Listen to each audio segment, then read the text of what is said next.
ዕለታዊ መረጃዎችና ዘገባዎችን ጀመርቻለሁ። መረጃና ዘገባዎችን እየተከታተላችሁ አብራችሁ እንድትቆዩ ነው በአክብሮት የምጋብዛችሁ። ሶስተኛ ቀኑን በያዘው የተከዜ ቀጠና ያሉ አዳዲስ መረጃዎችን ይዣለሁ። ከዲማ እስከ ሁመራ ድረስ ባሉት 5 የተከዜ ወረዳዎችና ትይዩ የትግራይ አካባቢዎች ያለው አሁናዊ ሁኔታ ምን ይመስላል የሚለውን መረጃ በዚህ ሰዓት በስፋት ይዣለሁ። ዛሬም በሁለት ግንባሮች እንደዚሁ ውጊያ መከፈቱን የሚገልጹ መረጃዎች አሉ። ይህንን ተከትሎ ከሽሬ እስከ ተከዜ ድረስ በሚገኙ 4 ቦታዎች ላይ የሚገኙ የመካከለኛ እንዲሁም ደግሞ የረጅም ርቀት ባለ 120 እና ባለ 150 ሚሊ ሜትር የሚባሉ መድፎችን የህወሓቶች አንቀሳቅሰዋል።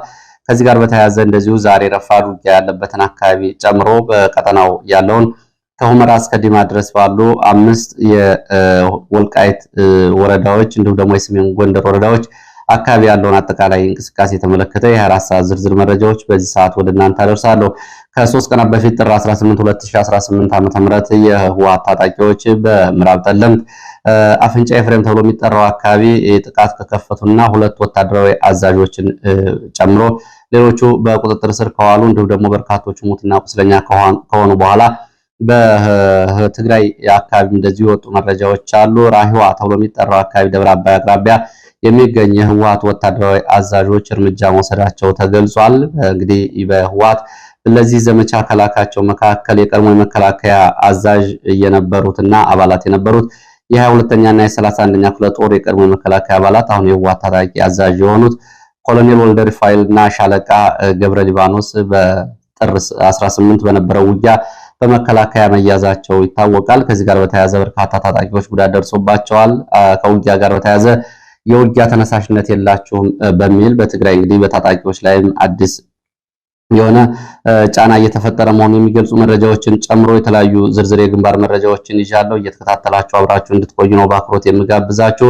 እንግዲህ ይህንን በተከዜ ቀጠና ባሻገር በፋኖ በኩልም እንደዚሁ አዳዲስ የ24 ሰዓት ዝርዝር መረጃዎችን ይዣለሁ። ወደ ወሎ፣ ሸዋ፣ ጎጃም የሚወስዱ መረጃዎች አሉ። በሚሊሻና በፖሊስ በአድማ ብተና ካምፕ ላይ ሌሊት ከባድ ጥቃት ተፈጽሟል። ይህን ጥቃት ተፈጽሞ በቦምብ ፍንዳታው የደረሰው ጉዳት ባሻገር ከካምፕ ወጥተው ለማምለጥ ሲሞክሩ የነበሩ የሚሊሻ አባላት እንደዚሁ ሙትና ቁስለኛ ሆነዋል የሚለውን ጨምሮ በተለያዩ አካባቢዎች አሉ አሁናዊ መረጃዎችን በቅደም ተከተል ወደ እናንተ የማደርስ ይሆናል። በትግራይ ያለውን ማጠቃለያ ሁኔታ በተመለከተ እንደዚሁ በአፋርና በራያ ቀጠናዎችም እንደዚሁ ያሉትን መረጃዎች በዚህ ሰዓት ወደ እናንተ አደርሳችኋለሁ። እየተከታተላችሁ አብራችሁ እንድትቆዩ ነው በአክብሮት የምጋብዛችሁ። ሀሳብ አስተያየት ቢኖራችሁ ጥቆማ ዜናችን@gmail.com ላይ ልታደርሱ ትችላላችሁ። በርካታ አስተያየትና መልእክቶችን ተመልክቻለሁ። የህወሓትን ትንኮሳ በተመለከተ ብልጽግና ራሱ አድርጎት ሊሆን ይችላል። ስለዚህ ከዚህ አንፃር የሚዲያ ስምሪት የሚሉ አስተያየቶችን ጨምሮ የተለያዩ አስተያየቶችን ተመልክቻለሁ። እንግዲህ ህወሓት ያው በተደጋጋሚ የሁኔታ ግምገማ ችግር ያለበት እንደሆነ ይታወቃል። ይሄ ራሳቸውም ያሉት ነው። ስለዚህ ይህንን ተከትሎ በቅርቡ ጀነራል ታደሰ ወረደ እንዲሁም ደግሞ ሌተናል ኮሎኔል የህወሓት ቃል አቀባይ የነበሩት ያስተላልፏቸው መልእክቶች ይታወቃሉ። በጠለምት ቀጠናና በራያ ቀጠናዎች ያሏቸውን ሁኔታዎች ግምት ውስጥ አስገብቶ ወደ ወልቃይት ዘመቻ እንደሚያደርጉ እየገለጹና ከዛ በኋላ ነፃ ሀገር ትግራይን የመገንባት እቅድ ይዘው እየተንቀሳቀሱ እንደሆነ ነው መረጃዎቹም የሚያሳዩት፣ እነሱም በአቋም የሚገልጹት። ስለዚህ አሁን የፕሪቶሪያ ሰላም ስምምነት በኋላ እንደገና ወደ ሙሉ ጦርነት ህወሓቶች የገቡበት ሁኔታ ነው የሚያሳዩት መረጃዎች።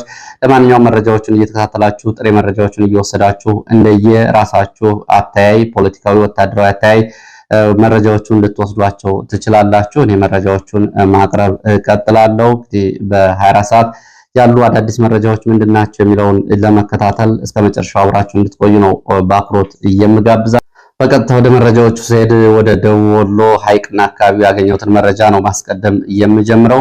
በደቡብ ወሎ ሐይቅ ከተማ በሚገኝ የሚሊሻ ካምፕ ላይ ጥቃት ተፈጽሟል። በዚህ ጥቃት ከፍተኛ ወታደራዊ ቁሳዊና ሰብአዊ ኪሳራ መድረሱን እየወጡ መረጃዎች ያሳያሉ። በተፈጸመው የሌሊት ጥቃት ወታደራዊ፣ ሰብአዊ፣ ቁሳዊ ኪሳራ ደርሷል ያሉት የመረጃ ምንጮች አምቡላንሶች ከሌሊቱ 6 ሰዓት ጀምሮ ቁስለኞችን እና አስክሬኖችን ከካምፑ ሲያመላልሱ ማደራቸውንና እንደዚሁም ሐይቅ ከተማ አቅራቢያ እንደዚሁ ስለ ጉዳቱ በስፋት በብልጽግናዎች ዘንድ እየተወራና ድንጋጤ መፍጠሩን ጨምሮ የመረጃ ምንጮቹ ገልጸዋል።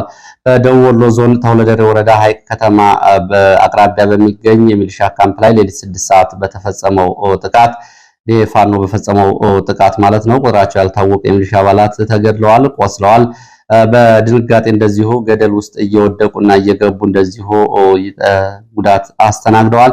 ጥቃቱ የተፈጸመው በቦምብ ጭምር ነው የሚሉት የመረጃ ምንጮች። ጥቃት የተፈጸመው ካምፑ ልዩ ስሙ ቆሎ ባቄላ ተብሎ የሚጠራ ካምፕ ላይ በሚገኝ ነው። በዚህ ካምፕ ላይ እንግዲህ በርካታ የሚሊሻ እና የፖሊስ እንዲሁም ደግሞ የሰላም አስከባሪ ኃይል ተብለው እየተመለመሉ የአካባቢው የሚሊሻ አባላት የሚገኙበት ነው። ሀይ ከተማ አቅራቢያ በሚገኘው በዚህ ካምፕ ላይ እንግዲህ ጥቃቱ የደረሰው ከሌሊቱ 6 ሰዓት ሲሆን በጥቃቱ የደረሰው ዝርዝር አሃዛዊ ጉዳት በውል አልታወቀም። ጥቃቱ እንግዲህ ባሳለፍነው ሌሊት የተፈጸመ ሲሆን እንግዲህ መረጃዎቹ እየተጣሩ ነው። መረጃዎቹ አሃዛዊ ቁጥሮች እንደደረሱ ወደ እናንተ የማደርስ ይሆናል። ካምፕ ውስጥ ከ100 በላይ የሚሊሻ አባላትና የፖሊስ የሰላም አስከባሪ ኃይል እንደነበር የሚገልጹት የመረጃ ምንጮቹ አሁን ካምፑ ሙሉ በሙሉ ባዶ ሆኗል። ከጥቃቱ የተረፉት ተበታትነዋል። ገደል ውስጥ የወደቁት አሁን እየተፈለጉ ነው። ለግማሽ ሰዓት የቆየ ውጊያና ተኩስ ነበረ። በካምፑ ላይ ተከታታይ የቦምብ ፍንዳታዎች መድረሳቸውን የመረጃ ምንጮቹ ገልጸዋል። እንግዲህ ተጨማሪ መረጃዎች ከደረሱ ወደ እናንተ የማደርስ ይሆናል። ወደ ሸዋ የሚወስድን መረጃ ላስከትል። በሸዋ ቀጠና በሁለት ቦታዎች እንደዚሁ ውጊያዎች ተደርገዋል። በሌላ ቦታ ደግሞ የቀድሞ የፋኖ አባላት የሆኑ አሁን የሚሊሻ አባላት የሆኑ እንደዚሁ ኦፕሬሽን ወይም ደግሞ ዘመቻ ተፈጽሞባቸዋል። እነዚህን መረጃዎች ከአካባቢው አደርሳቸዋለሁ። ወደ ሸዋ ስንሄድ በሸዋ ሰላ ድንጋይ ከተማ አቅራቢያ ዛሬ ከማለዳ ጀምሮ ውጊያ እየተደረገ ነው። በሁለት ግንባሮች ከማለዳው 11 ሰዓት ጀምሮ ውጊያ እየተደረገ እንደሆነ የገለጹት የመረጃ ምንጮች ከሰላ ድንጋይ ከተማ በአቅራቢያ ወደሚገኙ ሁለት አካባቢዎች ከተንቀሳቀሰ መከላከያ ሚሊሻና አድማ ብተና ጋር ነው በዚህ ሰዓት ውጊያ እየተደረገ ያለው። ከማለዳ ጀምሮ እየተደረገ ባለው ውጊያ የደረሰው ጉዳት በዝርዝር አልታወቀም። ሁለቱ ግንባሮች አንደኛው ሳሲት ተብሎ የሚጠራ ቦታ ነው። ከአሁን በፊት ተደጋጋሚ የድሮን ጥቃቶች የተፈጸሙበት ቦታ ነው። በዚህ እና እንዲሁ ደግሞ አይሶፍ ተብሎ በሚጠራ ሌላ ቦታ ነው ውጊያ እየተደረገ ያለው። ውጊያው ከ11 ሰዓት ጀምሮ እስከ ረፋድ ድረስ ቀጥሏል። እንግዲህ አጠቃላይ ያለውን ዝርዝር መረጃ እንደደረሰኝ ወደ እናንተ የማደርስ ይሆናል። ይሄ ማለዳ መረጃ ነው። ውጊያው በቡድን መሳሪያ የታገዘ እንደሆነ ነው የመረጃ ምንጮች የገለጹት። በዚሁ በሸዋ በመንዝ ቀጠና በተመሳሳይ ከዘመሮ ከተማ አቅራቢያ ከክምር ድንጋይ አቅራቢያ ውጊያ ተደርጓል። በውጊያው ወታደራዊ ጉዳት ደርሷል። አጭር ሰዓት በተደረገ ውጊያ የሚሊሻ አባላት እንደዚሁ በፋኖ እጅ ገብተዋል ወይም ደግሞ በፋኖ ተማርከዋል። የነፍስ ወከፍ መሳሪያዎችና እንዲሁም ደግሞ ወታደራዊ የወገብ እና የደረት ትጥቆችን በፋኖ እጅ ገብተዋል። የሚሊሻና የአድማ ብተና አባላት ጉዳት ከደረሰበት በኋላ የውጊያ አካባቢውን ወይ ደግሞ ቀጠናውን ለቆ ወጥቷል። አሁን በፋኖ እጅ የሚገኙ የሚሊሻ አባላት በተመለከተ እንደዚሁ በተጣራው መረጃ መሰረት 5 የሚሊሻ አባላት በፋኖ መማረካቸውን ነው በዚህ ውጊያ የተገለጸው። እዚሁ ሸዋ እንቆያለን። ሸዋ በመራቤቴ ቀጠና ጅሁር አቅራቢያ እንደዚሁ በተጠና መንገድ በተፈጸመ ልዩ ዘመቻ የፋኖ አባላት የሚሊሻ አባላትን በቁጥጥር ስር አውለዋል። እነዚህ የሚሊሻ አባላት እንግዲህ ለየት ያለ ታሪክ አላቸው። እንደ መረጃ ምንጮቹ ቀድሞ የፋኖ አባል ነበሩ። ከፋኖ ወደ ብልጽግና እጅ ከሰጡ በኋላ ተሐድሶ ስልጠና ተሰጥቷቸው ሚሊሻ ሆነው እያገለገሉ በነበረበት ጊዜ እንደገና ተጸጽተናል ብለው ወደ ፋኖ ተቀላቀሉ። ከፋኖ ትንሽ ጊዜ ካሳለፉ በኋላ እንደገና ተመልሰው ወደ ብልጽግና ተቀላቀሉ። አሁን በተደጋጋሚ በደርሶ መልስ መረጃዎችን ከወሰዱ በኋላ አሁን በፋኖ ላይ የሚደረጉ ዘመቻዎች ግፍ ተውራሪ ሆነው ዝግጅት እያደረጉ ባሉበት ሰዓት ነው በፋኖ የተያዙት። እነዚህ ቁጥራቸው 4 ይሆናል የተባሉት የሚሊሻ አባላት አሁን በፋኖ በራስ አበበ አረጋይ ክፍለ ጦር የፋኖ አባላት ተይዘው ወደ ጫካ ተወስደዋል። ይሄ የሆነው እንግዲህ ጅሁር ከተማ እንደሆነ ነው መረጃዎቹ የሚጠቁሙት። ወደ ተከዜ ቀጠና ያሉ መረጃዎችን የ4 ሰዓት መረጃዎችን አጫጭር መረጃዎችን ወደ ታች አቀርባለሁ እንድትከታተሉ ነው በአክብሮት የሚጋብዘው። ወደ ጎጃም የሚወስዱ መረጃዎች ላስከትል። የመጀመሪያው ወደ ቡሬ ከተማ የሚወስደን ነው። ቡሬ ከተማ ኢንዱስትሪ ፓርክ አቅራቢያ ፋኖ አስርጎ ያስገባቸው አባላቱ በፖሊስ አባላት ላይ ጥቃት ማድረሳቸው አስታውቋል። ፋኖ ወደ ከተማ ለልዩ ዘመቻ የላካቸው የፋኖ አባላት 2 የፖሊስ አባላት ላይ ጉዳት አድርሰዋል። የሞት ጉዳት ነው ጉዳቱ። ጥቃቱ የተፈጸመው ጥር 19 2018 ምሽት ላይ መሆኑንና ልዩ ቦታው ደግሞ ቡሬ ከተማ ኢንዱስትሪ ፓርክ ተብሎ የሚጠራው አቅራቢያ እንደሆነ የአማራ ፋኖ ብሔራዊ ንቅናቄ የ109ኛ ኮር ፋኖ ህዝብ ግንኙነት ኃላፊ ይህንን መረጃ ትላንትና ይፋ አድርገዋል። ወደ አቸፈር ስንሄድ በአቸፈር እንደዚሁ ሰሜን አቸፈር ወደ ፋኖ ቀጠና በሌሊት ከተንቀሳቀሰ መከላከያ አድማ ብተና ሚሊሻ ጋር እንደዚሁ ለሰዓታት የቆየ ውጊያ መደረጉ ነው የታወቀው። በዚህ በተለይ ልዩ ስሙ አቀሸት ተብሎ በሚጠራው ቦታ በተደረገው ውጊያ የደረሰው ሰብአዊ፣ ቁሳዊና ወታደራዊ ኪሳራ በዝርዝር አልታወቀም። ፋኖን ከበባ ውስጥ ለማስገባት በሌሊት ከተንቀሳቀሰ የሚሊሻ የሰላም አስከባሪና የአድማ ብተና ኃይል ጋር ነው ውጊያ የተደረገው። በውጊያው የደረሰው ጉዳት ግን በዝርዝር አልታወቀም። ከዚህ ከውጊያው በኋላ መከላከያ አድማ ብተናና ሚሊሻ አካባቢውን ለቀው መውጣታቸውን የወጡ መረጃዎች ያሳያሉ። ወደ ሌሎች መረጃዎች ስቀጥል እንግዲህ ወደ ተከዜ ቀጠና የሚወስደን መረጃ ነው የማስከትለው። በተከዜ ቀጠና የ4 ሰዓት ያለው መረጃ ምን ይመስላል የሚለውን በአጭሩ ወደ እናንተ አደርሳለሁ። ሶስተኛ ቀኑን በያዘው ውጥረት በዚህ በተከዜ ቀጠና ዛሬ ውጥረቱም እንደቀጠለ ሲሆን ዛሬ ማለዳ በሁለት ግንባሮች ተኩስ ድምጽ ይሰማል ተብሏል። አንደኛው በምስራቅ ጠለምት ሚጫራ ተብሎ በሚጠራው አካባቢ ከማለዳ ጀምሮ እስከ ሰዓት ድረስ ውጊያ የተደረገ ሲሆን በዚህ አካባቢ ባለው ውጊያ እንደዚሁ የተለያዩ መረጃዎች እየወጡ ነው። ይሄን በዝርዝር አደርሳችኋለሁ። ሁለተኛው ውጊያ ደግሞ እንደዚሁ በምዕራብ ጠለምት አንበሳ መቃብር ተብሎ የሚጠራው አካባቢ ነው። እዚህ አካባቢ የነበረው ተኩስ ግን ወዲያውኑ ቆሟል ነው የተባለው። ትላንትና በአራት ግንባሮች በ7 ክፍለ ጦሮች አንድ ሜካናይዝድ ክፍለ ጦር ያስጠጋው ህወሓት በ24 ሰዓት ኃይሉን ወደ ኋላ እንዲመልስ ከመከላከያ የቀረበለትን ጥያቄ ውድቅ አድርጓል ነው የተባለው። ተጨማሪ መድፈኛና የቡድን መሳሪያዎችን አስጠግቷል። ሚጫራ ተብሎ የሚጠራው አካባቢ በቡድን መሳሪያዎችና በነፍስ ወከፍ መሳሪያዎች ታገዘ ውጊያና ተኩስ ነው የሚሰማው። ሚጫራ ወይ ደግሞ ምስራቅ ጠለምት ውስጥ በሚገኘው በዚህ አካባቢ ትላንትና የድሮን ጥቃት ከተፈጸመበት አቅራቢያ ነው ዛሬ ህወሓት ታጣቂዎች በውጊያ እያደረጉ ያሉት። በዚህ እንግዲህ ትላንትና በድሮን ጥቃት በርካታ የህወሓት ታጣቂዎች ጉዳት እንደደረሰባቸው እንደዚሁ በትግራይ የተሰራጩ መረጃዎች አሳይተዋል። እንደ መረጃዎቹ ከሆነ የቡድን መሳሪያዎችን ጨምሮ በጥቃቱ ወታደራዊ አዛዥም ጭምር በስም ያልተገለጹ በድሮን ጥቃት ጉዳት ደርሶባቸዋል። ይህንን በተመለከተ እንግዲህ ምናልባት የአማርኛ ትርጉሞችና የተጣሩ መረጃዎች ካሉ ወደ እናንተ አደርሳለሁ። ከዚህ ከተከዜ እንግዲህ ከዲማ እስከ ሁመራ ድረስ ባሉት 5 የትግራይ ትይዩ ወረዳዎች ያለው አጠቃላይ ውጥረት ጨምሯል። በትላንትናው ዕለት እንግዲህ እንዳደረስኳችሁ በወልቃይት ሰቲት ሁመራ ዞን በኩል ያለውን ሁኔታ በተመለከተ ትላንትና ከሰዓት በኋላ እነ ኮሎኔል ደመቀ ዘውዱ የአስቸኳይ ስብሰባ አድርገው ነበረ።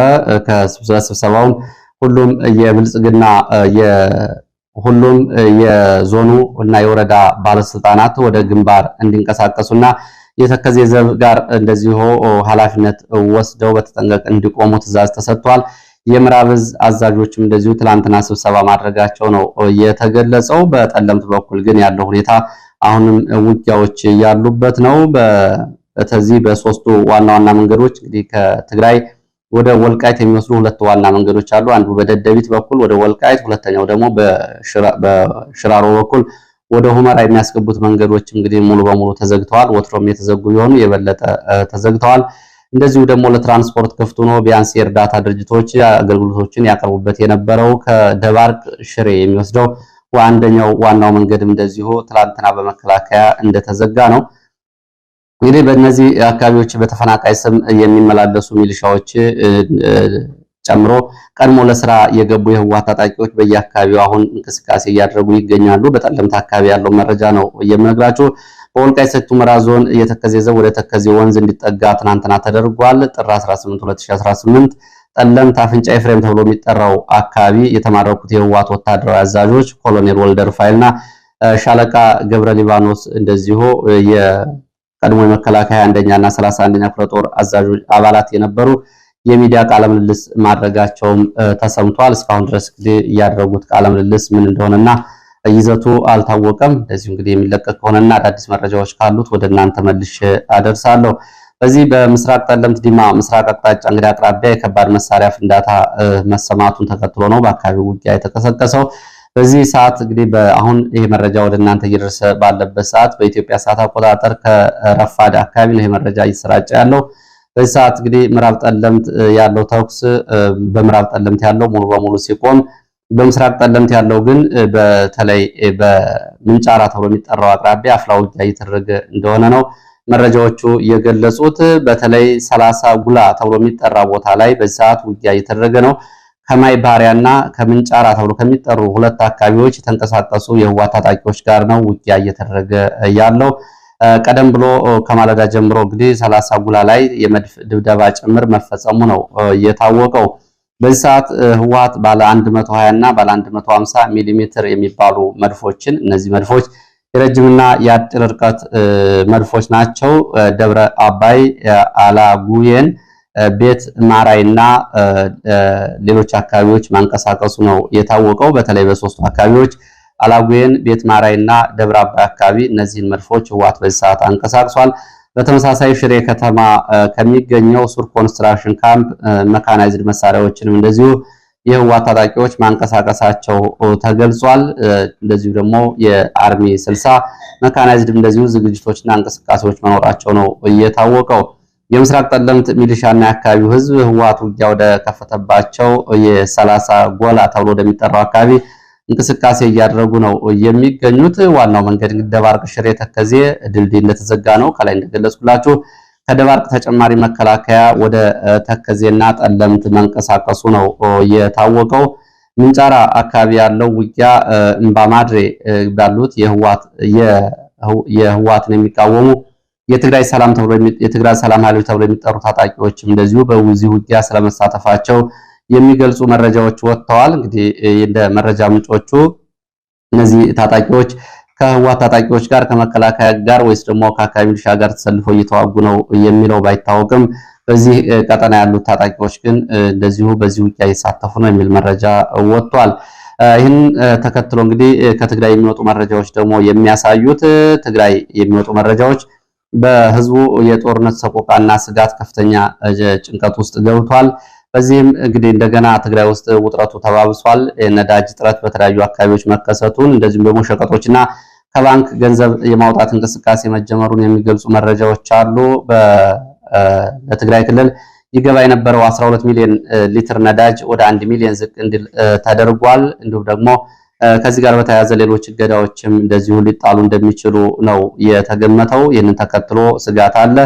በታጣቂዎቹ በኩልም እንደዚሁ ፈጽሞ የመዋጋት ፍላጎት ማጣት በጣም ይታያል ተብሏል። ከዚህ ጋር በተያያዘ አርሚ 26 13 አርሚ 24 6 አርሚ 46 እንደዚሁ ቁጥራቸው ያልታወቁ የመዋጋት ፍላጎት የላቸውም የተባሉ የህወሓት ታጣቂዎች በቁጥጥር ስር መዋላቸው ነው የተሰማው። ከዚህ ጋር በተያያዘ ተከዜ አቅራቢያ ደብረ አባይ አካባቢ ማለት ነው ራሁይ ተብሎ በሚጠራ ቦታ ላይ በታጣቂዎች ላይ የህወሓት ወታደራዊ አዛዦች እርምጃ መውሰዳቸውም ታውቋል። ሰሞን ከጥር 18 የነበረውን ውጊያና እንዲሁም ደግሞ ከዛ ጋር በተያያዘ የመዋጋት ፍላጎት የላቸውም በሚል ነው ታጣቂዎች ላይ እርምጃ የተወሰደው። ሌሎቹን ያስተምራል በሚል በእነዚህ ታጣቂዎች ላይ እርምጃ መወሰዱን የወጡ መረጃዎች ያሳያሉ። በአፋር ግንባር ያለው ሁኔታ በተመለከተም እንደዚሁ ተመሳሳይ እንቅስቃሴዎች ናቸው ያሉት። እንቅስቃሴዎቹ ቀጥለዋል። የተለየ ነገር ግን የለም። በአፋርና በራያ ቀጠና ያለው የእንቅስቃሴ መስመር እንደ መረጃውን ለማስታወስ ያህል ከቢሶበር በኩል ወደ ከቢሶበር አካባቢ ያሉ የህወሓት ታጣቂዎች ሸቃይ ከተማ ተብሎ ወደሚጠራውና ያለው ተብሎ ወደሚጠራው የራያ ቆቦ ራያ ዘቦ ትይዩ እንቅስቃሴ ማድረጋቸውና ወታደራዊ ስምሪት መውሰዳቸው ነው የተገለጸው። ራያ ባላ ተብሎ ከሚጠራው አካባቢ ደግሞ ወደ ጥሬ ጨው ውሃና ወደ አፋርና ራያ ቆቦ አካባቢዎች እንቅስቃሴ መደረጉ፣ ሶስተኛውና ብዛት ያለው የህወሓት ታጣቂዎች ስምሪት የወሰዱበት ደግሞ ደጋማውን የኮረምን የራያ ለማጣን የራያ ቆቦና የዛታ አካባቢዎችን የሚያዋስነው አካባቢ ሲሆን ወደ ራያ ቆቦ ራያ ለማጣ ዛታ ኮረም በሚያገናኙት ደጋማ አካባቢዎች እንደዚሁ እንቅስቃሴዎች እንዳሉ ታውቋል።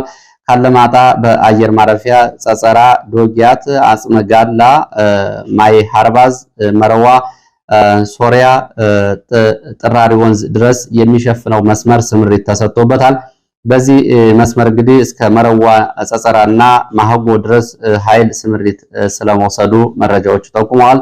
የኃይል ስምሪት ዓላማው እንግዲህ ሶሪያ ተብሎ የሚጠራው ቦታ ላይ ወደ ተለያዩ አቅጣጫዎች ወደ ሐሙሲት እንዲሁም ደግሞ ወደ ዛታና ኮረም ያሉ መስመሮችን ቀድሞ መዝጋትና መቆጣጠር እንደሆነ ነው የታወቀው። ሶሪያ፣ አዲስ ዓለም፣ ዛታ እንዲሁም ደግሞ ከሶሪያ ፋላ፣ ላት፣ አቆጅራ እንዲሁም ደግሞ ከኮረም ፋላ፣ ዛታ፣ አዲስ ዓለም፣ ሶሪያ፣ መረዋ፣ ሐሙሲት፣ ሰቆጣ ያሉትን መስመሮች የመዝጋት እንቅስቃሴ ነው እየተደረገ ያለው። እንቅስቃሴዎቹ ቀጥለዋል። ሆኖም ግን ምንም አይነት የተኩስ ድምጽም ሆነ ሌላ የተለየ ነገር የለም በዚህ ቀጠና።